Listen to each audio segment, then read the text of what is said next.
오늘 사도신경 강의 네 번째 시간이고요. 오늘은 사도신경 가운데 3항과 4항 두 항에 대해서 살펴보겠습니다. 이는 성령으로 잉태하사 동정녀 마리아에게 나시고 본디오 빌라도에게 고난을 받으사 십자가에 못 박혀 죽으시고, 이게 이제 3항과 4항에 있는 내용인데요. 예수님의 비천, 예수님의 낮아지심에 대해서 설명하고 있습니다. 예수님의 비천과 낮아지심은 크게 두 가지로 사망에서는 이야기를 합니다. 성령으로 잉태하신 것, 그리고 동정녀 마리아에게 나신 것. 그래서 잉태와 그리고 출산, 이 두 가지를 이야기하고요. 그리고 사항에서는 또 두 가지로 고난받으신 것, 그리고 십자가에 못 박혀 죽으신 것, 이렇게 총 네 가지 내용을 이야기하고 있죠. 2항에서는 지금 이제 2항, 3항, 4항 이거 전부 다 성자 예수님에 관한 내용인데요. 성자 예수님에 관한 내용은 지난주에 살펴봤던 2항에서는 예수님의 신분에 대해서 이야기하고 있습니다. 그래서 예수님이 바로 그리스도시고 하나님의 유일하신 아들, 하나님의 유일하신 독생자이시고, 그리고 우리의 주님이다라고 하는 것, 지난주에 같이 살펴봤습니다. 지금 이제 사망부터 예수님에 대해서 이야기하는 것은요, 오늘 이제 낮아지심에 대해서 이야기를 하고, 그리고 다음 시간에 승귀, 높아지심에 대해서 이야기를 할 건데, 이 낮아지심과 높아지심은 그 예수님께서 하신 행하심, 활동에 대해서 이야기를 하고 있습니다. 그래서 그 활동을 오늘 읽은 이 비천으로 내려오신 이 부분에서는 역사적인 순서대로 예수님의 출생과 그리고 고난받고 죽으심과 장사되심, 이 내용에 대해서 오늘 이야기를 하고 있습니다. 장사하심은 다음 주에 나오네요. 자, 이 예수님이 낮아지심의 가장 시작은요, 사실은 성육신부터 오늘 이야기를 하고 있거든요. 성육신이라고 하는 것은 하나님이 계시는, 하나님이 거주하시는, 우리 인간적인 개념으로 보면요, 그 영역과 우리가 살고 있는 이 세상의 영역은 전혀 다른 것입니다. 하나님이 사시는 그 영역과 우리가 살고 있는 영역이 다른 곳이다. 우리가 살고 있는 영역을 역사라고 이야기를 합니다. 역사는 시간과 그리고 공간을 하나님께서 창세기 1장에서 창조하시면서부터 시작이 있고요, 그 다음에 주님께서 오실 때 역사의 끝이 존재하는, 어떻게 보면 제한적이고 한정적인 그런 시간과 장소의 개념입니다. 하나님은 이런 시 공간에 매이는 분이 아니시고 다른 차원이죠. 우리들이 사실은 뭔지 정확하게 알 수 없고 인지할 수 없는 그런 영역에 계시는데, 쉽게 말하자면 그것을 영원의 영역, 영원이라고 그러면 뭐 시작도 없고요, 끝도 없고요. 근데 우리 인간적인 개념으로는 시작도 없고 끝도 없는 게 그게 도대체 뭐야? 사실은 상상할 수가 없는 거죠. 이 세상에 속한 분이 아니란 말입니다. 이 세상을 창조하시고 이 세상을 운용하시는 분인데, 그 하나님이 이 세상의 역사 속에 우리와 같이 되셔서 들어오신 사건이 성육신입니다.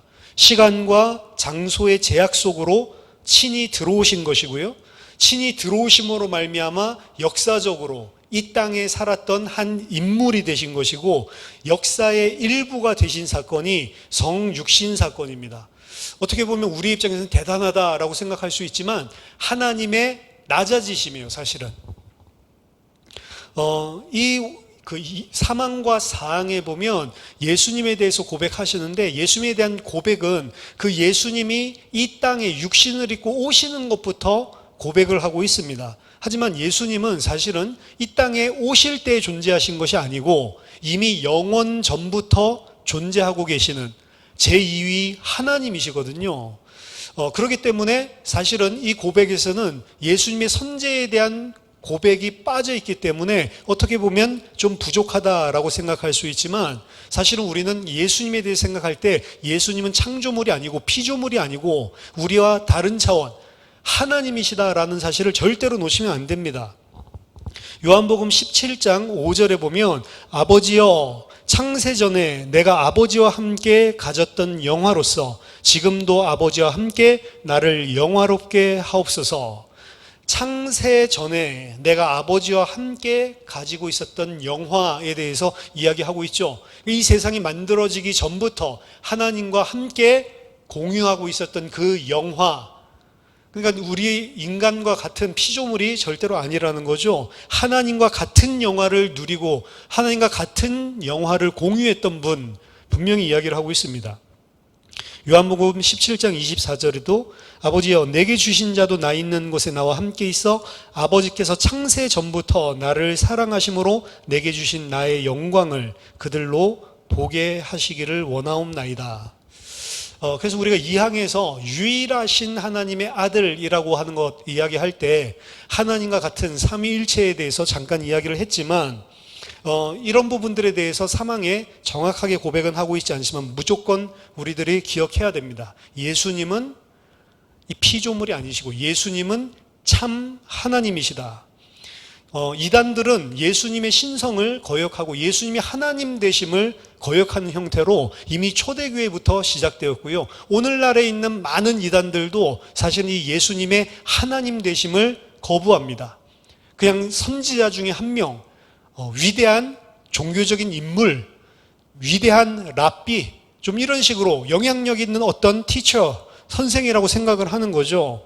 하지만 성경에서는 그분이 참 하나님이라고 분명히 명백하게 기록하고 있습니다. 요한일서 5장 20절에 또 아는 것은 하나님의 아들이 이르러 우리에게 지각을 주사 우리로 참된 자를 알게 하신 것과 또한 우리가 참된 자 곧 그의 아들 예수 그리스도 안에 있는 것이니 그는 참 하나님이시요 영생이시라.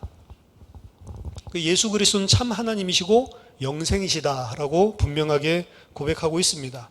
요한복음 1장 1절부터 3절까지도 태초에 말씀이 계시니라. 여기서 이야기하는 태초는 창세기 1장에 이야기하는 이 땅, 역사를 창조하시는, 시간과 공간을 창조하시는 태초가 아니고 그거보다 더 있는, 어떻게 보면 영원의 가장 처음이라는 것들을 상정하고 이야기하는 태초입니다. 영원의 시간의 영역에 있는 태초, 아직 이 세상의 태초가 시작되지 않은 그 시작, 태초에 말씀이 계시니라. 이 말씀이 하나님과 함께 계셨으니 이 말씀은 곧 하나님이시라. 그가 태초에 하나님과 함께 계셨고 만물이 그로 말미암아 지은 바 되었으니 지은 것이 하나도 그가 말씀이 없이는 된 것이 없느니라. 이 말씀을 꼭 의인화해서 하나님과 함께 있는 분으로 이야기를 하고 있는데 그 말씀이 육신이 되어 이 땅에 오신 분이 예수 그리스도다라고 요한복음 1장에서 증거하거든요. 그래서 선지하신 하나님, 선지하신 참 하나님, 예수님의 신성에 대한 부분들을 절대로 놓치면 안 되죠.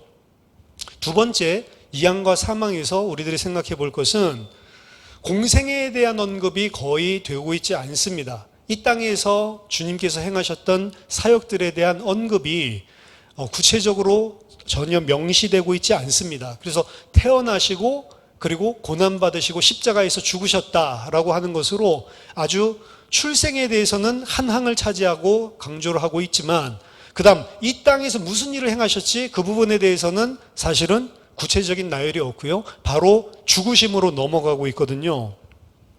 한 가지 총체적으로 표현하고 있는 것은 본디오 빌라도에게 고난을 받으사, 본디오 빌라도에게 십자가에 당하는 그 고난도 우리들이 이야기할 수 있지만 한마디로 이 땅의 공생에서의 예수님의 사역, 이 땅에서의 삶에 대해서 표현하고 있는 것은 십자가의 죽으심과 그리고 고난 당하신 것, 이것만 이야기를 하고 있습니다.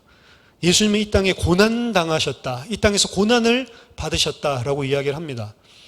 그래서 예수님이 이 땅에 오신 것 자체가 사실은 낮아지심이고요. 이 땅에서의 모든 삶들이, 제자들은 기적을 일으키고 죽은 자도 살리고 바람도 그리고 물도 명령하시고 물 위를 걸어가시고 엄청난 능력과 기적을 보이니까, 이적을 보이니까 사람들이 이 예수님을 대단한 분이다 라고 생각해서 엄청난 영광을 나타낸 것 같지만 사실 예수님의 이 땅에서의 삶을 이 사도신경에서 고백하는 가장 상징적인 언어는 고난받으셨다, 요거밖에 없거든요.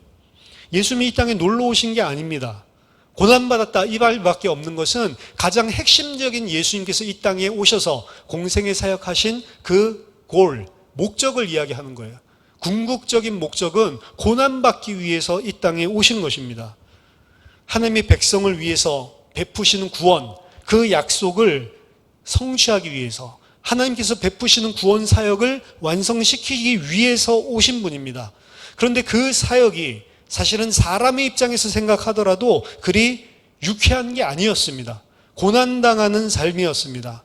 더욱이 사람의 입장에서도 고난당하는 삶이고 그 땅이 마뜩치 않은데 창조주 하나님이 그 삶을 감당한다라고 하는 것은 하나님의 입장에서는 사실 말도 안 되는 것이었습니다.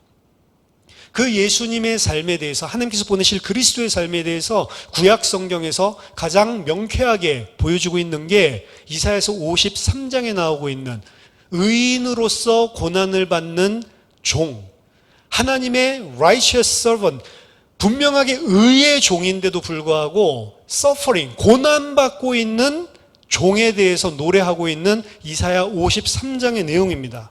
이사야 53장 2절로부터 보면 그는 주 앞에서 자라나기를 연한 순 같고 마른 땅에서 나온 뿌리 같아서 고운 모양도 없고 풍채도 없은즉 우리가 보기에 흠모할 만한 아름다운 것이 없도다. 그 예수님에 대해서 보통 생각을 하면요, 우리가 서양의 영화들, 예수님에 관한 그런 그 다큐멘터리 혹은 영화들 속에서 정말로 멋있는 백인이 나오죠. 금발에, 그리고 수염도 멋지게 기르고, 그리고 항상 옷도 반짝반짝 빛나는 하얀색 옷을 입고 거룩하게 약간 뒤에 후광도 있고 그런 이미지들을 생각하기가 쉬운데요. 그 성화 같은 것들도 보면 딱 백인이 그렇게 하고 있죠. 근데 이사야서 53장 2절에 의하면 그 모양과 풍채가 없었다. 마른 땅에서 나온 뿌리 같았다. 우리가 보기에 흠모할 만한 아름다운 것이 없도다라고 이야기했습니다. 오늘날로 치자면 그냥 얼굴과 외양을 보면 저게 그리스도야? 사실은 인정하고 싶지 않은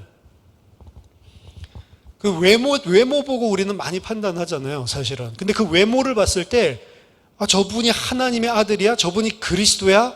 라고 상상할 수 없는 그런 낮은 몸, 어떻게 보면 비천한 몸을 가지고 이 땅에 오신 것입니다. 멋지게 하나님의 아들이면 지나가는 사람들이 그냥 눈을 돌려서 쳐다볼 만큼 멋있는 모습으로 나타날 수 있는데 인간들 중에서도 그 모양이 풍채도 없고 아름다울 것도 없고 흠모할 만한 것이 그 육신에 없었다. 못생겼을 가능성이 훨씬 높은 거죠. 그렇죠? 어떻게 생겼는지 모르겠지만, 그리고 막 백인처럼 막 키 크고 이런 영화 배우처럼 생긴 건 절대로 아니겠죠. 사람들이 그 얼굴 보기를 싫어하고 외면합니다. 3절에 그는 멸시를 받아 사람들에게 버림받았으며 간고를 많이 겪으며 질고를 아는 자라, 마치 사람들이 그에게서 얼굴을 가리는 것 같이 멸시를 당하였고 우리도 그를 귀하게 여기지 아니하였도다. 그는 실로 우리의 질고를 지고 우리의 슬픔을 당하였거늘 우리는 생각하기를 그는 징벌을 받아 하나님께 맞으며 고난을 당한다 하였느니라. 예수님의 삶에 대해서 이야기를 하고 있습니다. 그리고 오늘 사도신경에서 고백하는 것과 마찬가지로 그 의인의 삶은 고난당하는 삶이라고 이야기하고 있고요, 하나님께 징계를 받는다고 모든 사람이 여기는 그런 하나님이 저주를 받는 삶이었고, 그리고 그 사람이 가지고 있었던 모든 외향과 그리고 모든 삶들 자체가 사람들이 외면하고 싫어할 만한 것들로 가득 차 있는 걸로 사실은 묘사를 합니다. 의인인데도 불구하고. 그래서 예수님께서 사실 이 땅에서 공생에 대한 고백이 전혀 나오지 않지만 상징적으로 그 공생애 자체는 고난이었다라고 하는 것을 사도신경을 통해서 우리가 알 수가 있습니다. 오늘 먼저 사망에 나와 있는 예수님의 출생에 대한 부분, 이는 성령으로 잉태하사 동정녀 마리아에게 나시고 사망에 대해서 살펴보면요, 여기에는 두 인격체가 등장을 합니다. 한 분은 성령이고요, 성령님, 그리고 한 분은 동정녀 마리아, 두 분에 대해서 이야기를 하죠. 이 성령으로 말미암아 잉태하였고, 그리고 동정녀 마리아에게서 출생하셨다, 나셨다라고 이야기를 합니다. 성령은 신적인 인격체라는 부분들을 이야기하는 거고요. 그리고 마리아라고 하는 것은 인간적인 인격체라고 하는 것을 이야기합니다. 예수님은 참 하나님이시면서 그 참 하나님의 속성은 성령으로 나타나는 거고요. 이 고백 속에서. 그리고 참 인간이었습니다. 참 인간이라고 하는 것은 이 동정녀 마리아라는 인간을 통해서 출생함으로써 인간적인 인격체다. 하나님 신적인 인격체임과 동시에 예수님은 인간적인 인격체다. 이 두 가지가 반반 있는 게 아니고 신적인 인격체 100%, 인간적인 인격체 100%. 이분이 예수 그리스도임을 고백하는 게 이 사망의 내용입니다. 먼저 성령으로 잉태되셨다라고 이야기를 합니다. 이 사도신경에서 나오는 성령에 대한 첫 언급이죠. 그리고 이 성령에 대한 첫 언급이 예수님과 관계에서 언급하고 있습니다. 복음서에서도 보면 성령님이 등장하시는 장면들은 사실은 예수님과 항상 관련 있게만 성령님이 등장하는 것들을 우리가 볼 수가 있습니다. 성령은 단독적으로 복음서 안에서 언급된 적이 거의 없어요. 예수님하고만 연결해서 언급되고 있습니다. 예수님과 연계해서 예수님이 잉태되신 이 장면도 그렇죠. 마태복음 1장 같은 데 보면 동정녀 마리아에게 나시는 장면, 거기 이제 성령이 마찬가지로 성령이 지극히 크신 이의 능력으로 너를 덮어서, 그래서 그분이 잉태돼서 나타나죠. 그리고 또 두 번째 성령이 나타나신 것은 예수님께서 세례를 받고 올라오실 때 성령이 비둘기같이 그 머리에 내려오는 장면, 그렇죠? 그리고 예수님께서 광야로 나가셔서 고난을 40일 동안 시험을 받으시는데 그 시험 받으시는 과정도 성령에 이끌리어 예수님과 동행하시고 예수님의 사역과 연계해서 성령님이 항상 등장하지 성령은 따로 언급되는 경우가 없습니다. 복음서만 그런 게 아니고 실제로 성경 속에서 나타나는 모든 성령의 역사는 예수 그리스도와 관계에서만 나타나는 거예요. 그렇기 때문에 일반적인 그냥 성령의 능력을 이야기하는데 그게 예수님을 드러내는 게 아닌 성령의 능력 집회다. 그거 다 가짜입니다, 사실은. 치유 집회인데 사람의 치유만 일어나지 예수님이 증거돼서 그 사람이 예수 믿는 사람이 되는 거랑 상관없는 치유 집회다라고 한다면 예수를 말하지도 않고 예수를 선포하지도 않고 예수를 깨닫지도 못하고 그냥 병만 나요. 이거는 성령의 역사라고 볼 수가 없는 거예요. 성령은 무조건 하고 예수님과 관계에서 역사하고요. 요한복음 16장에서도 이야기하죠. 성령 또한 오시면 자기 것으로 하지 않는데요. 예수님에게서 받은 것, 예수님의 말씀으로만 역사한다라고 이야기를 합니다. 성령은 오셔서 우리에게 예수님에 대해서 깨닫게 해주시고 예수님이 누구신지를 알게 해주시는 사역을 하시는 거지 예수와 관계없는 독단적인 사역을 하는 경우가 절대로 없습니다. 그래서 치유를 위한 집회는 없는 거예요. 사실은 사도행전에 보면 치유의 역사가 일어났지만 치유의 역사를 일으키기 위한 치유는 하나도 없어요. 언제 치유가 일어나냐? 예수 이름을 증언하는데 그 증언하는 현장 속에 성령이 역사해서 치유되는 경우는 있어도 치유를 목적으로 모이는 집회나 치유, 부흥 집회 이런 거 없었다니까요. 예수 그리스도의 증거, 예수 그리스도의 증인으로 그분이 누구시고 그분이 하신 말씀을 가르치는 사역을 성령님이 하시고요. 이건 예수님의 공생애 속에서도 예수님의 모든 사역들 속에 성령님이 나타나시지 예수님과 별개로 독단적으로 나타나는 성령의 역사는 없습니다. 예수님께서 성령으로 잉태하사라고 이야기하는 것은요, 예수님의 잉태의 주관자가 바로 성령 하나님이다라는 사실을 이야기하고요. 이것은 분명히 이 땅에 출생하시는 분이기는 하지만 그 출생은 인간과 다른 초월성을 담고 있다라는 것을 이야기하는 겁니다.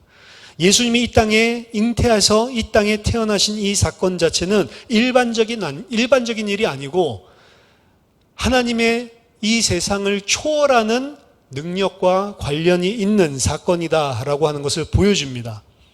그리고 그 초월적인 사건을 통해서 예수님의 신성에 대해서 이야기를 하고 있는 겁니다. 예수님의 신성, 그리고 그분의 무죄성. 따라서 예수님은 그냥 일반적인 사람인데 대단한 종교 지도자가 되거나 일반적인 그냥 사람인데 우리의 구원주가 됐다. 이게 아닙니다. 이 고백 속에 나와 있는 것은 예수님은 사람이 아니시고 예수님은 참 하나님이시고 그 예수님이 그 신성적인 초월의 무죄하신 그 능력으로 우리가 구원받을 수 있는 구주가 되셨다라는 것을 이야기하는 겁니다.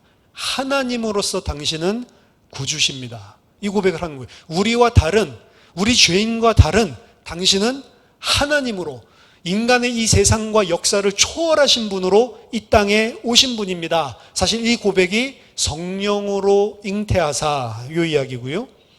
그 다음 동정녀 마리아에게 나시고 라고 이야기를 하죠. 사도신경에 등장하는 두 인간, 예수님 빼고요. 성령님은 인간이 아니니까 두 인간의 이름 중에 하나가 이 마리아입니다. 그리고 다른 한 사람은 그 다음 항에 나오는 본디오 빌라도, 이 두 사람만 등장하는 거죠. 이 마리아는 예수님의 출생을 실행한 사람입니다. 예수님을 실제로 이 땅에 출생하도록 실행자로서 이 마리아가 등장을 하는데요. 이 마리아를 통해서 예수님이 이 땅에 출생했다라고 하는 것은 예수님의 역사성을 이야기함과 동시에, 출생의 역사성과 동시에 예수님의 인성을 이야기하는 것입니다. 아까 전에는 하나님으로서 구주가 되셨다라고 이야기를 했는데, 완전한 인성을, 마리아를 통해 출생하심으로써 완전한 인성을 지니셨다라고 하는 것은 그분은 완전한 사람으로서도 구주가 되셨다. 그래서 이 두 가지예요. 예수님은 우리의 구주신데 완전한 하나님으로서 우리의 구주가 되셨고, 그리고 완전한 사람으로서 우리의 구주가 되셨다. 여기 동정녀라고 하는 것은 왜 꼈냐? 사실은 죄가 없다라고 하는 것은 이미 예수님이 성령으로 말미암아 잉태돼서 오신 분이다. 여기에서 이미 그의 무죄성이 이미 드러난 거거든요.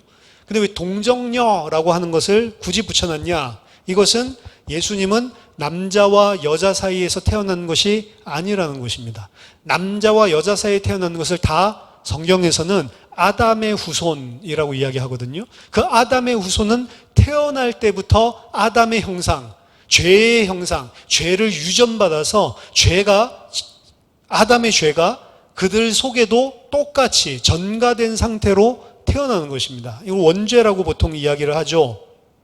근데 예수님에게는 이 죄의 유전이 없다라는 의미에서 사람이지만 완전한 사람, 죄 없이, 죄의 유전이 없이 완전한 사람, 아담의 후손이 아닌 사람. 그래서 이 바울은 예수님을 보고 마지막 아담, 두 번째 아담이라고 하는데 세컨 아담이면서 레스트 아담, 두 번째이자 마지막 아담이라고 이야기하거든요. 왜냐하면 아담은 이 세상에 성경에서 두 명밖에 없어요.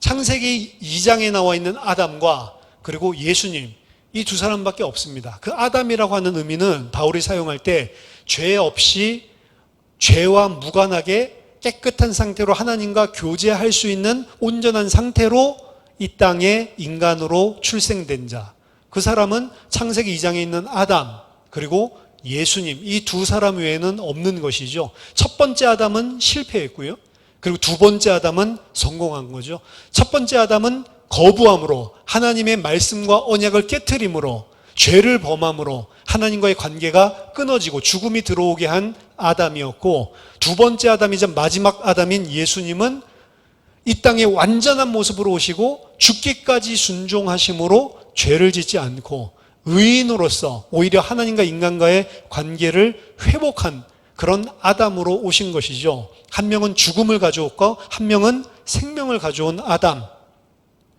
그래서 사람으로 구주가 되셨는데 동정녀다라고 하는 것은 죄와 관계없이 이 땅에 오셨다라고 하는 것을 여기서 고백하는 것입니다.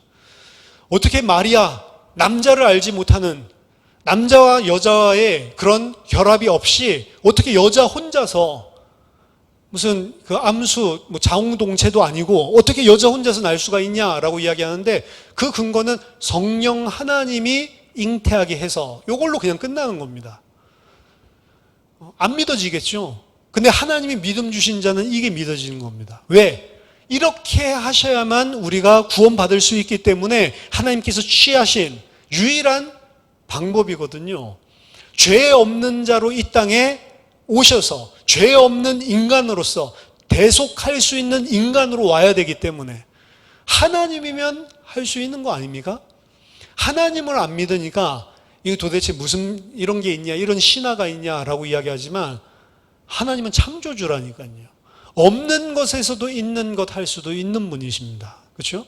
동정녀만 할 수 있는 거 아니죠. 제가 늘 동정남도 할 수 있는 거죠. 하나님이 하시면 다 할 수 있는 것입니다. 근데 왜 굳이 인간을 통해서 이 땅에 오셔야 되냐? 완전한 인성을 가지고 완전한 우리와 똑같은 인간이다라고 하는 사실을 보여주기 위해서. 그래서 마리아에게서 출생했다라고 하는 것은 이 예수님이 출생한 것은 역사적인 사실이었고, 그리고 예수님은 우리와 똑같은 100% 인성을 가지신 분이고, 그리고 그분은 사람의 모습이 되셔서 사람이 되셔서 우리 사람의 구주가 되셨다라고 하는 사실을 이야기하고 있습니다. 세 번째 생각해 볼 것은 이 육체를 성령으로 잉태하여서 그리고 동정녀 마리아에게서 나시면서 가지셨다는 의미가 무엇이냐, 이걸 종합적으로 생각을 해보면요, 그것은 예수님이 육체를 가지고 그리고 우리와 똑같은 몸을 가지고 이 땅에 오셨다라고 하는 것은 그가 고난을 받을 수 있고 죽을 수가 있게 되었다는 것입니다. 헬라 철학의 영향을 받아서 육신은 악한 것, 영은 좋은 것, 이렇게 해가지고 예수님이 죄가 없는 분이시라면 절대로 육신을 입고 올 수 없다. 이거는 헬라 이분법적인 듀얼리즘 사상이고요. 그 이분법이 아니고 성경에서 이야기하고 있는 그 예수님은 육신으로 오셔야만 되는 겁니다. 그냥 페이크로 하는 게 아니란 말이에요. 실제로 우리를 대신해서 내가 죽어야 할 그 자리에서 죽으셔야 되는 것이고, 실제로 나의 죄를 대속하기 위해서 우리와 똑같은 인간이 되셔야, 육체를 가지고 우리와 똑같은 인간이 되셔야지만 내가 당해야 되는 고난도, 내가 받아야 되는 저주도, 내가 죽어야 되는 죽음도 감당할 수가 있는 것입니다. 그래서 예수님께서 육체가 돼서 완전한 사람이 돼서 이 땅에 성육신 하셨다라고 하는 것은 예수님은 고난 받으실 수 있고 나를 대신해서, 그리고 나의 죽음을 대신해서 죽을 수 있는 몸을 가지고 오셨다라고 하는 이야기고, 만약 가연설이면 우리의 대속은 절대로 이루어질 수 없는 것이다. 그래서 죽을 수 있는 몸으로, 그리고 고난받을 수 있는 몸으로, 육체로 오셨다라고 하는 것은 예수님이 이 땅에 오신 것 자체, 목적이 죽기 위해서 오신 거예요. 고난받기 위해서 오신 것입니다. 이 세상에 태어나면서 나는 죽기 위해서 태어나고 나는 고난받기 위해서 태어나야지, 이런 사람이 있습니까? 근데 예수님은 이 땅에 오신 이유가 죽기 위해서 오셨고 고난받기 위해서, 그것도 의도적으로. 너희들이 내 생명을 뺏는 것이 아니다. 내가 내 생명을 내놓을 수 있는 권세도 있고 내 생명을 취할 수 있는 권세도 있다. 내가 왜 죽냐? 내가 내 생명을 내어놨기 때문에 죽기 위해서 오신 거예요, 사실은. 그래서 예수님이 이 땅에 육신을 입고 온 것 자체가 사실은 낮아지심입니다. 비천의 처하심이에요, 사실은. 자, 두 번째, 본디오 빌라도에게 고난을 받으사, 사항이죠. 십자가에 못 박혀 죽으시고. 자, 이 본디오 빌라도에게 고난을 받으사 십자가에 못 박혀 죽으시고, 이 사항은 예수님의 순환에 대해서 이야기합니다. 이제 출생과 그리고 순환에 대해서 이야기를 하죠. 그래서 이 오늘 읽은 사망과 사항에서는 성령님, 그리고 마리아, 그리고 빌라도, 이렇게 총 세 인격이 등장을 하는데, 성령은 잉태하게 하셨고, 그게 뭐라고 그랬죠? 신적인 유래, 하나님이 이 땅에 오셨다라고 하는 것을, 그리고 마리아로 말미암아 출생하셨다. 이거는 인간의 동질성을 가지고 인간으로 오셨다라고 하는 것이고요. 그리고 빌라도를 말미암아 고난당하고 십자가에 당하신 것은 예수님의 순환을 이야기하면서, 빌라도를 굳이 언급하는 것은 역사적인 사실성을 이야기하는 것입니다. 역사적인 사실성을 이야기하는 것이고요. 그리고 마리아는 출생의 통로로 왔지만 빌라도는 누구를 상징하는, 빌라도 개인을 상징하는 것이 아니고 하나님에게 속하지 아니한 이 세상의 사람들, 하나님을 모르는 인간들을 대표해서 빌라도 이름이 거론되고 있는 것입니다. 예수님의 순환의 시작점이기도 하고요. 사도신경에서요. 그리고 그 세상, 하나님이 이 땅에 육신을 입고 인간과 같은 모습으로 오셨는데 이 세상은 그 아들을 어떻게 대했냐? 적대적으로 대했다라고 하는 것을 대표적으로 보여주는 인물이 사실은 이 빌라도입니다. 역사적으로 그러한 일들, 이거는 우리 성경에만 기록된 것이 아니고요. 빌라도가 로마에 보고한 것도 있고요. 그리고 여러분을 통해서 실제로 빌라도의 통치 아래에서 예수님께서 십자가에서 죽으신 것은 역사적인 팩트입니다. 그거 부정하는 사람은 아무도 없죠. 빌라도로 말미암아 예수님의 순환이 시작된 것을 사도신경에서 보여주고요. 그리고 고난과 십자가에 못 박히심과 죽으심에 대해서 이야기를 합니다. 먼저 첫 번째, 빌라도에게 고난을 받았다라고 하는 것은 사실 빌라도가 고난을 준 건 아니죠. 빌라도는 어떻게 보면은 좀 냉정하게 보면 예수님을 고난 줘야겠다라는 생각보다는 예수님을 몇 번 이야기를 해보고 이 사람은 죄가 없는데 종교적인 프레임에 씌워가지고 지금 죽이려고 하는구나 해서 사실은 예수님을 죽도록 내어주는 것조차도 맞듣지 않게 생각했습니다. 그래서 자신은 손을 씻고 나는 이 죽음과 이 피와 아무 관계가 없다. 만약 죽인다면 너희들이 죽인 거지 내가 한 거 아니다 라고 이야기했는데 여기에서는 본디오 빌라도에게 고난을 받으사 이렇게 되어 있거든요. 근데 본디오 빌라도에게라고 이야기한 요 에게 있잖아요. 이 번역이 사실은 잘못된 겁니다. 정확하게 원문의 의미는 빌라도 아래에서, 그럼 빌라도의 통치 아래에서, 그러니까 본디오 빌라도가 그때 역사적으로 유대를 통치하고 있었던 그런 총독이었잖아요. 그러니까 빌라도의 통치 때 치세 아래에서 역사적인 사건인 사실을 사실은 증거하고 있습니다. 또한 그 빌라도는 개인적인 인간 빌라도를 이야기하는 것보다는 이 세상의 권세 아래에서 고난을 받으사 십자가에 못 박혀 죽으시고, 사실은 정확하게는 그런 의미예요. 빌라도를 비난하려고 이야기를 집어넣은 것이 아니고 그때 당시 있었던 역사적인 권세, 역사적인 정치적인 권세, 역사적인 사건이었다라고 하는 것과 동시에 그 의미가 뭐냐? 이 세상의 권세 아래에서 예수님께서는 고난당하시고 십자가에서 죽으셨다. 그 세상 권세 아래에 자기 자신을 사실은 놓으신 분이 세상의 권세로 말미암이 아니고 예수님 자신이 이 세상 아래 자기 자신이 들어간 거죠. 그 세상 권세 아래 자기 자신을 놓으신 예수님을 볼 수가 있습니다. 그리고 이 세상 인간의 권세는 그 예수님을 적대했고요. 그 예수님을 상해했고 그리고 그 예수님을 죽였습니다. 그런데 그 세상에 의해서 고난당하고 상해를 당하고 그리고 죽임까지 당하는 그 모든 여정 동안 예수님은 아무런 저항을 하지 않으셨습니다. 무폭력, 비저항 이런 것들이 아니고요. 예수님께서 그렇게 하신 것은 구약 성경에서 약속하신 언약을 이루기 위해서 그가 도살장 끌려가는 어린 양처럼 아무런 말도 하지 않고 잠잠하였다라고 하는 언약의 성취를 위해서 아무 말씀도 안 하시는 거예요, 사실은.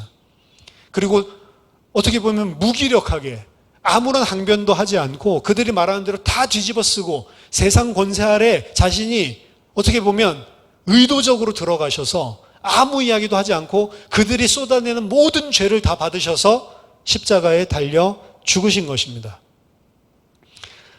쉽게 이야기하자면 본디오 빌라도의 치세 아래에서 예수님이 고난당하시고 죽으셨다라고 하는 것은 하나님은 인간에게 고난을 당하시고 인간에게 죽임을 당하셨다라고 하는 선언입니다.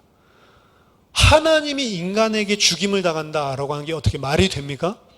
하나님이 인간을 죽이고 생사화복을 주관하시는 분인데 그 하나님이 자기 자신을 어떤 처지로 자기 자신을 내몰았냐면 그 피조물인 인간에게 죽임을 당하는 자리로 자기 자신을 내놓으신 거예요. 왜? 인간을 구원하기 위해서, 인간을 구원하기 위해서 인간에게 죽임을 당해야만 했던, 사실은 십자가는 역설이죠. 신이 인간에게 굴복하는 것이 인간을 구원할 수 있는 유일한 길이기 때문에 사실은 그렇게 하신 것입니다. 그래서 본디오 빌라도에게 고난을 받으사, 이 말은 예수님이 구원할 수 있는 유일한 방법으로 인간에게 죽으시고 인간에게 고난을 받으시기 위해서 자기 자신을 인간의 권세 아래에 내려놓은 역사적인 사건을 우리가 고백하고 있는 것입니다. 두 번째, 십자가의 못 박히심 이야기하고 있죠. 고대 세계에서 처형 방법 중에, 그냥 뭐 인간들끼리 죽이는 그런 방법 말고요, 법적인 처형 방법 중에 당시에 가장 비참하고 고통받는 법정적인 처형이 십자가에 못 박아 죽이는 것이었습니다. 고대 사람들은요, 그 중세시대 때에도 만약에 내가 사형 선고를 받았다라고 한다면 가장 고통 없이 한순간에 갈 수 있는 게 단두대래요. 길로틴.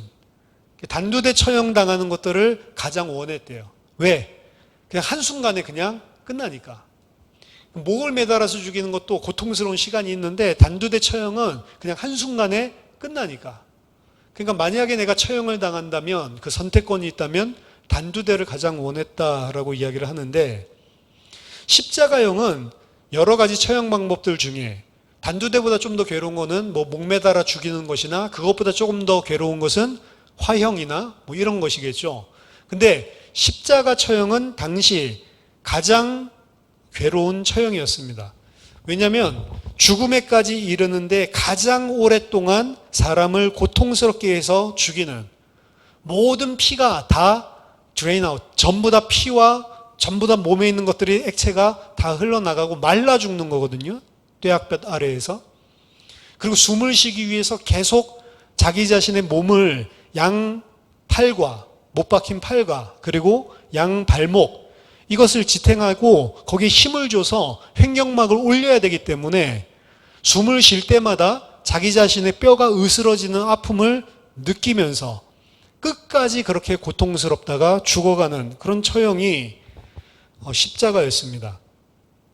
예수님께서 이 땅에서 고난당하시고 죽으셨지만 그 죽음의 방법도 당시에 가장 고통받는, 갈라디아서 3장 13절, 신명기 21장 23절인가요? 거기에 근거한 거죠. 나무에 달린 자마다 저주를 받는 것이다. 그래서 유대인들도 나무에 달려서 죽는 것 가장 저주스럽게 생각했고요. 유대인만의 생각이 아니고 당시 있었던 모든 헬라인들에게 있어서도 십자가의 처형은 가장 고통스러운 죽임이었고, 그렇기 때문에 가장 극렬한 범죄, 나라를 전복시키려고 하는 이러한 자들, 이런 자들을, 정치범들을 처형할 때 더 이상 밀란과 소요를 일으키는 그런 사람들의 본보기로 보여주기 위해서 행했던 것이지 일반적으로 행해지던 그런 처형 방법이 아니었습니다. 예수님께서 십자가에 못 박히셔서 죽었다는 건 가장 고통스러운 최악의 고통을 당하고 그분이 죽으셨다라고 하는 것을 의미하고요. 그리고 동시에 인간에게서 버림을 받았다. 동시에 하나님에게서 버림을 받았다. 이 두 가지가 동시에 일어난 게 십자가 사건입니다. 인간에서 버림받는 장면들, 그를 쫓아왔던 모든 제자들까지도 다 예수님을 버리고 양떼같이 흩어진 것이었죠. 사람들에게서도 버림을 받았지만 더 궁극적으로는 십자가에서 예수님이 괴로우셨던 것은 아버지에게조차 버림을 받는 장면이었습니다. 엘리 엘리 라마 사박다니, 내 아버지여 내 아버지여 어찌하여 나를 버리시나이까. 예수님께서 하나님께 버리심받은 이유는 성경이 분명하게 증거하고 있습니다. 예수님이 아들이지만 예수님이 십자가에 달리실 때 그 예수님의 모습은 고린도후서 5장 21절에 의하면 하나님의 아들이 아니었고요, 하나님이 보실 때에는 모든 세상의 죄를 담고 있는 죄로 간주하신 겁니다. 고린도후서 5장 21절, 하나님이 죄를 알지도 못하신 이를 우리를 대신해서 죄로 삼으신 것은 우리로 하여금 그 안에서 하나님의 의가 되게 하려 하심이라. 죄를 알지도 못하시는 그분을 하나님이 죄로 삼으신 것, 영어로는 죄로 make, 만드신 것은 우리로 그 안에서 의가 되게 하려 하심이라. 예수님이 죄가 되신 거예요, 사실은. 그래서 구약 성경에서도 장대에 달린 어떻게 보면 십자가를 의미하는 거죠. 장대에 달린 뱀을 바라보면 산다라고 이야기하는데, 장대에 달린 그 뱀은 사실은 예수님이었거든요. 그럼 예수님이 뱀이냐, 예수님이 사탄이냐? 아니잖아요. 근데 예수님이 죄가 되었다라고 고린도후서 5장 21절에서 이야기하거든요. 그게 하나님이 예수님을 십자가에서 버리실 때 하나님의 관점에서 본 예수님은 죄고 뱀이란 말이에요, 사실은. 왜? 그분이 우리를 위하여 하나님께서 죄로 만드셨다. 죄는요, 하나님이 가장 싫어하는 것이고요. 그리고 하나님이 가장 어떻게 보면 하나님과 함께 할 수 없는 존재. 그렇기 때문에 하나님이 반드시 심판해야만 하는 존재. 왜? 하나님은 공의로우시니까. 그래서 하나님이 택하신 자들의 모든 죄를 가지고 예수님을 그 죄로 만들어 놓고 하나님께서 거기에다가 인류에게 쏟아야 될 모든 죄를 단번에 쏟아 놓는 게 십자가입니다. 요한계시록에 보면 마지막 때 우리가 심판대 앞에 나아가서 하나님 앞에 백보자 앞에 심판을 받는데, 그 심판대 앞에 나아가는 인생들의 모습을 묘사하고 있습니다. 뭐라고 하는지 아세요? 하나님 앞에 나아가는 것, 그 하나님 앞에 나오는 그 마지막 시간표가 너무 두려워서 산아 나를 좀 덮어달라라고 고백합니다. 산이 나를 덮으면 어떻게 해야 돼요? 그러니까 산사태가 나고 혹은 산이 날라와서 나를 덮어서 죽는다 할지라도 그 하나님 앞에 서는 것이 더 두렵단 말이에요. 그 모든 우리가 당해야 될 저주, 그 모든 우리가 당해야 될 죽음을 우리의 죄가 되셔서 십자가에서 죽으셨다. 인자가 그 노뱀과 같이 장대에 달려야 된다. 인자가 들려야 된다. 십자가를 이야기하는 거죠. 그 십자가에 달리신 예수는 말마따나 하나님이 자기의 아들로 그 순간에 간주하는 것이 아니고 실제로 나의 죄로, 우리의 죄로 간주하시고 우리에게 쏟아놓아야 될 모든 하나님의 진노와 그리고 하나님과의 분리, 그것이 일어난 현장이었습니다. 왜 이렇게 하셔야만 하나?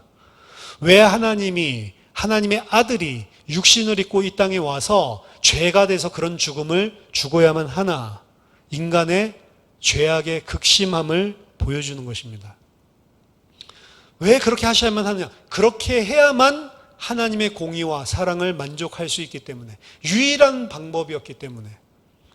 아니, 하나님이면 다 할 수 있잖아요. 아니요, 하나님은 못해요. 하나님은 죄 없다고 하지 못하세요. 공의로우신 하나님이에요. 그래서 나 너 구원하고 싶으니까, 사랑하니까 안 되는 겁니다. 오늘날 미국에 있는 많은 복음주의 기독교가 변질돼 가지고 예수 그리스도는 사랑이고 하나님은 사랑이기 때문에 절대로 지옥 같은 데 보내지 않는다. 예수 안 믿는다고 교회 안 나가는 거 그거 괜찮다. 하나님은 다 사랑이다. 그렇게 보편 구원론을 이야기하는데요. 아닙니다. 하나님은 절대로 죄와 함께 있을 수 없어요. 모든 인간은 죄인인데 죄인이기 때문에 지옥 가는 것이 아니고 죄인이기 때문에 하나님이 이런 극약 처방을 해서 자기 아들을 죽이시기까지 유일한 길을 열어줬는데 그 길을 거부했기 때문에, 그 길을 거부함으로써 유일한 그 하나님의 해결책으로 말미암아 죄 문제 해결을 못했기 때문에 지옥에 가는 겁니다. 또한 이 십자가는요, 하나님의 사랑이 얼마나 대단한 것인지를 보여주는 겁니다. 벌레 같은 나를 위해, 이 죄인된 나를 위해서 자기 아들을 죽기까지 내어주신 거거든요. 그래서 십자가가 멸망받을 사람들에게는 미련한 거예요. 무슨 놈의 신이 자기 아들을 인간을 위해서 대신 주냔 말이에요. 우리가 봤을 때도 보면 어떻게 하나님이 그렇게 하셨을까? 말도 안 되는 거래를 하신 거죠. 비즈니스로 따진다면 말도 안 되는 트레이드를 하신 거죠. 어떻게 나 같은 놈을 얻기 위해서 자기 아들을 이 땅에 육신을 입고 이 땅에 오고 그리고 이 땅에서 죄로 삼아서 죽여버리냔 말이에요. 말이 안 되는 거죠. 세 번째, 십자가에 못 박히심과 그리고 죽으심에 대해서 오늘 이야기하고 있습니다. 모든 인간들이 죄인으로서 겪는 가장 정상적인 최후가 바로 죽음이고요. 예수님도 인간이 되셔서 그리고 내 죄가 되셔서 죄인이 아니면 죽지 않아도 되는 겁니다. 우리가 죽는 것은 죄인이기 때문에 죽는 것이고 예수님은 죄인이 아니기 때문에 죽지 않아도 되는 것인데 죄인이 아니면서도 내가 죽어야 될 죽음을 내 죄가 되셔서 맞이하신 것이죠. 인간의 육체로서 가진 상태에서 맞는 가장 절망과 가장 실패의 극치가 죽음이고요. 그 죽음을 나를 위해서 대신 당하신 죽음이었습니다. 베드로전서 2장에 보면요, 이 예수 그리스도의 죽음, 고난, 이 부분을 받은, 그로 말미암아 구원받은 우리가 어떻게 사는지, 어떻게 살아야 하는지를 베드로가 잘 이야기합니다. 베드로전서 2장 19절부터 25절까지 읽어드리면요, 부당하게 고난을 받아도 하나님을 생각함으로 슬픔을 참으면 이는 아름다우나. 부당하게 하나님의 백성이 고난을 받을 수가 있대요. 근데 하나님을 생각함으로 그 부당하게 당하는 고난의 슬픔을 참으면 이는 아름다우나, 죄가 있어 매를 맞고 참으면 무슨 칭찬이 있으리요. 그러나 선을 행함으로 고난을 받고 참으면 이는 하나님 앞에 아름다우니라. 이를 위하여 너희가 부르심을 받았으니 그리스도도 너희를 위하여 고난을 받으사 너희에게 본을 끼쳐 그 자취를 따라오게 하려 하셨느니라. 그는 죄를 범하지 아니하시고 그 입에 거짓도 없으시며 욕을 당하시되 맞대어 욕하지 아니하시고 고난을 당하시되 위협하지 아니하시고 오직 공의로 심판하시는 이에게 부탁하시며 친히 나무에 달려 그 몸으로 우리 죄를 담당하셨으니 이는 우리로 죄에 대하여 죽고 의에 대하여 살게 하심이라. 그가 채찍에 맞음으로 너희가 나음을 얻었나니 너희가 전에는 양과 같이 길을 잃었더니 이제는 너희 영혼의 목자와 감독 되신 이에게 돌아왔느니라. 이게 베드로가 가지고 있는 그 십자가입니다. 이 베드로는 어떤 사람인지 아시죠? 그 십자가 앞에서 예수님을 부인하고 저주하고 떠났던 사람입니다.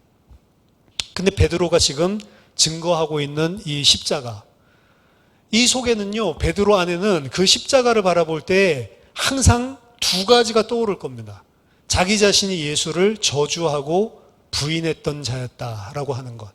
그런데 그런 자기 자신을 위해서 모든 모욕과 모든 고난과 모든 것들을 다 참으시고 하나님이 버리시는 그 버리심 속에서도 하나님께 자기 자신의 영혼을 의탁하고 돌아가시. 왜? 그를 저주하고 부인했던 나를 살리기 위해서. 그분을 기억해라 라고 이야기를 합니다. 그래서 너희들이 성도로서 살아가는데 당시 핍박의 상황이었죠. 핍박 때문에, 고난 때문에 어려우냐? 참아라. 그리스도를 생각해라. 그리고 부당함으로 인해서 맞대어 싸우려고 하지 말고 그 속에서 하나님 기억함으로, 그리스도 기억함으로 참아라. 이게 아름다운 것이다. 이렇게 이야기를 하고 권면하고 있는 모습입니다. 사도신경에서 이 2항과 3항과 4항에서 우리가 고백하는 내용은요, 예수 그리스도께서 이 땅에서 오셔서 죽기 위해서 오셔서 고난받기 위해 오셔서 실제로 내 죄가 되시고 그리고 나를 대신하여 그 모든 죄를 그리고 모든 하나님의 심판을 감당하시고 나의 죽음까지 담당하셨던 그 주님을 고백하고 있습니다. 근데 나 같은 사람을 위해서 그 일을 행하신 분, 베드로가 생각할 때 그런 생각이 들어야 될 것이 아니고 우리도 사도신경을 고백할 때마다 그 주님께 감사하면서도 또한 한편으로는 면목 없음. 그게 성도의 가장 자연스러운, 당연히 나타나야만, 당위적으로 나타나야만 하는 그런 모습이 아닌가 생각합니다. 성도는 그래서 교만할 수 있는 여지가 1도 없는 거예요. 교만이 한 게 제일 문제입니다. 하나님 앞에서든 사람 앞에서든 우리는 그러한 죄인인데도 불구하고 나를 살리신 그 주님 생각하면 어떻게 교만할 수가 있어요? 심지어는 믿음도 내가 믿은 게 아니고 하나님의 은혜로 주신 선물이라면서요. 어떻게 내가 믿음 있는 것처럼 믿음 없는 자들 앞에 또 교만할 수가 있냐. 다 은혜죠. 사도신경을 고백하면서 예수님에 대한 인성, 예수님 태어나심 이 고백을 하는 것 같지만 진짜로 예수님을 예배 드릴 때마다 생각하고 상기하고 계속 우리 자신이 어떤 존재인지를 하나님 앞에 반추해서 보는 거예요, 사실은. 그래서 신앙의 고백인 것입니다. 그래서 제가 처음에 이야기할 때도 했지만 사도신경은 그냥 눈 감고 중얼중얼 외우는 것보다는 오히려 자막 띄워놓고 천천히 읽으면서 그 안에 있는 나의 믿음의 고백을 정말로 깊이 묵상하면서 하는 게 훨씬 더 유익하지 않은가라고 생각합니다. 그래서 우리 사도신경 강의 다 끝나고 나면 그 다음부터 예배 드릴 때 아예 새로운 번역이 훨씬 좋거든요. 새로운 번역으로 사도신경 띄워놓고 같이 보면서 페이스도 좀 천천히 진짜로 우리들이 그 부분들을 상기하면서 고백할 수 있게 그런 식으로 고백하는 게 훨씬 더 예배에 유익하지 않을까라고 생각을 합니다. 오늘날 많은 현대교회들은 사도신경을 없애는 추세예요. 왜냐? 예배를 드리는데 사도신경이 거슬린다는 겁니다. 그냥 찬양만 하고 부드럽게 그러고 설교로 이어지고 음악과 함께 목사님 등장하고 음악과 함께 목사님 자연스럽게 사라지면서 그렇게 물 흐르듯이 흘러가야지 중간에 같이 막 회중도 함께 뭐 고백하고 이런 것들이 더더군다나 고백하는데 처음 온 사람들 쑥스러워서 그 고백하는 시간 못하니까 그 사람들을 배려하고 못 외우는 사람들은 자기 혼자 뻘쭘하니까 그 사람들 위해서 배려한다고 사도신경 다 없애는 추세입니다. 근데 이 처음에 서론부터 이야기를 했지만 2000년 동안 사실은 똑같은 고백을 하고 있는 거예요. 1세기에 있는 고백과 그리고 우리가 지금 고백하고 있는 내용과 거의 대동소이 차이가 없잖아요. 예수를 믿었던 자들이 그 핍박을 받으면서 그 초대교회에 어려움을 당했던 사람들이 입술로 예배 때마다 고백했었던 신앙의 고백의 내용과 우리들이 하는 고백의 내용이 똑같다는 게 얼마나 놀라운 겁니까 사실은. 근데 세상의 편의와 그리고 사람의 편의를 위해서 그걸 없애고 있다. 전통이 다는 아니지만 아름다운 전통 아닙니까? 우리들이 2000년 전에 그리스도인과 똑같은 고백으로 예배 때마다 주님을 입술로 고백하는 게 어떻게 의미가 없어요, 사실은. 의미가 있는 거거든요. 사실은 단순하게 이제 중얼중얼 외우는 것이 아니고 이러한 부분들을 하나님을 그리고 예수 그리스도를 그리고 그 안에서 나를 구원하신 그 구원의 은혜를 정말로 우리들이 상기하면서 고백을 하면 훨씬 더 하나님께 믿음의 고백을 온전하게 드리는 예배 그리고 그 믿음의 고백으로 우리들 안에 영혼이 갱생되어지는 그런 예배가 되지 않을까 생각합니다. 사도신경 공부를 하면서 습관적으로 했었던 우리의 모든 고백들이 우리의 정말로 믿음의 고백으로 하나님께 담겨지는 은혜가 저와 여러분들에게 계속되기를 예수 그리스도 이름으로 축원합니다. 기도하겠습니다. 살아계신 하나님 아버지 은혜를 감사드립니다. 이 추악한 죄 때문에 우리를 구할 수 있는 방법이 오직 그 방법밖에 없었기 때문에 하나님 당신의 아들을 이 땅에 육신을 입고 우리와 같은 죄인의 모습으로 우리의 모든 죄를 담당하신 죄의 모양으로 한 십자가에서 죽이시고 우리의 죄를 용서하신 주님께 감사와 찬양과 영광을 돌려드립니다. 어찌하여 나 같은 것을 구원하셨는지 하나님 너무 죄송하면서도 그리고 그것밖에 우린 살아날 수 있는 길이 없음을 알기에 감사드립니다. 하나님 우리들이 신앙 고백을 할 때마다 정말로 그 그리스도의 사랑 그 안에 있는 하나님 아버지께서 우리에게 베풀어 주신 은혜가 하나님 샘솟게 하시고 하나님 우리 안에 충만하게 하셔서 우리 날마다 그 그리스도의 십자가를 짊어지고 사는 그리스도인으로 살 수 있도록 도와주시옵소서.